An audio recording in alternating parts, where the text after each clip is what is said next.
Trigger warning. This podcast contains descriptions of various abusive situations. Listener discretion is advised.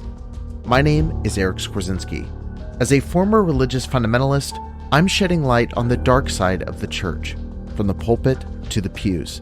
But I'm not doing it alone. Each week, I'm sitting down with survivors, advocates, authors, and more to uncover the inner workings of these abusive religious groups, to give tactical tips on how to escape, and to find out what we can do to take them down. You're listening to the Preach Boys podcast. The information presented in this article relates to ongoing legal proceedings. It is important to note that all individuals are presumed innocent until proven guilty in a court of law.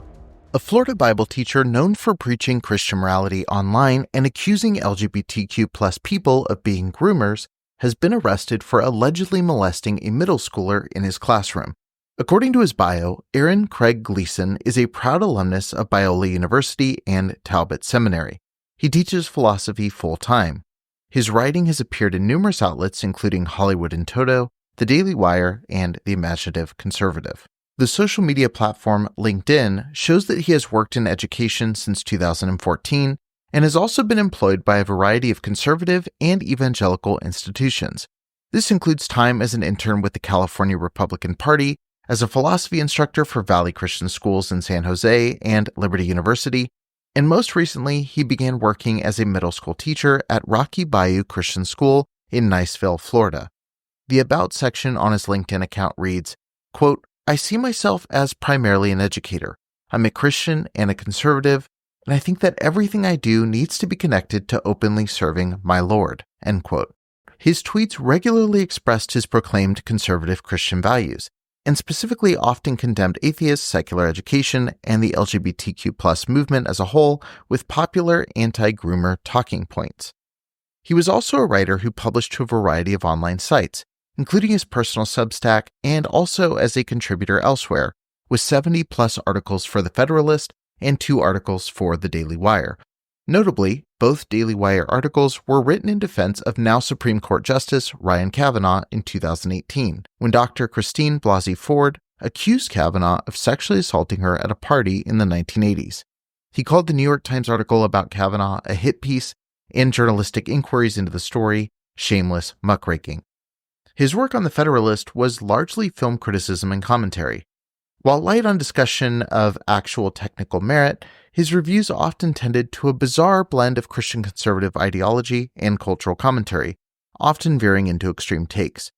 His vulgar take on the comedy No Hard Feelings declares that, quote, "if nothing in sex matters except for consent, then of course sex does not really matter. It is on the same level as a bowel movement," end quote. In his review of Barbie, he bizarrely praises Ken's embrace of the patriarchy, arguing that the film unintentionally makes male dominance look, quote, "awesome." Even his review of Sound of Freedom, the controversial anti-trafficking film created by Tim Ballard, takes the time to condemn the perceived leftist elite. Quote, "While the rich and powerful try to indoctrinate us with critical race theory and other ideological moralisms, true victims suffer in literal cages and chains," end quote. Among his few non-film-centric pieces was an article titled "No, Ben Shapiro, Adulterous Spouses Shouldn't Hide the Truth from Their Partners," in which he says, Ben Shapiro is right that 100% honesty in marriage is not the golden rule. Faithfulness and other-centered love is the golden rule of marriage. Your spouse should not have access to every single part of your heart and soul. The only person who can appropriately deal with that is God. Contrary to popular belief, it is good to maintain healthy emotional boundaries in marriage. Every awful thought you've had doesn't need expression. But to quote one of my favorite films, 90% honesty is probably a good standard for any real relationship, end quote. In light of the charges Gleason is facing, his passionate writing about sexual perversion, grooming, and declining morality in the culture can't help but feel supremely hypocritical. In December of 2024, the alleged victim, a student under the age of 12, approached Aaron Gleason, age 39, during Bible class to discuss an assignment. Gleason was seated at his desk, and at the end of the conversation, Gleason gave her a side hug. According to the victim's testimony to a police officer, this hug began with his hand on her back and moved to her buttocks. Gleason allegedly rubbed his thumb on her buttocks outside her clothing. Gleason did not stand up during the incident and kept his hand on her buttocks. The victim's account was corroborated by 2 independent student witnesses. The victim also shared that Gleason had made several inappropriate comments that made her uncomfortable. These included asking if she and her boyfriend were planning to cuddle at night and making a comment about her looking cute with a flower clip in her hair, followed by the question, "Or are you just trying to be deceptive?" These comments were corroborated by 2 independent student witnesses. A third witness said he did not hear the comment. On January 10, 2025, an investigation was initiated into a criminal complaint relating to this incident at Rocky Bayou Christian School. Officer Carlos Poveda interviewed the victim and independent student witnesses and concluded that probable cause was established to show that Aaron Craig Gleason had indeed violated Florida law. On January 28, 2025, Aaron was arrested for lewd or lascivious molestation of a victim that was less than 12 years old by an offender 18 years of age or older. His bond was set at $75,000. Gleason refused to give a statement to law enforcement before consulting an attorney. In response to Gleason's arrest, Superintendent Mike Mosley sent an email to parents, which was obtained and published by Mid-Bay News. The email reads, "I regret to inform you that one of our middle school teachers was arrested today by local law enforcement officers. The teacher has been on paid administrative leave and off campus for 2 weeks. RBCS is fully cooperating with authorities in this matter until authorities have concluded their investigation. Please pray for our school and students during this difficult time." Based on the information provided in the school superintendent's email, we can approximate when Aaron Craig Gleason went on leave.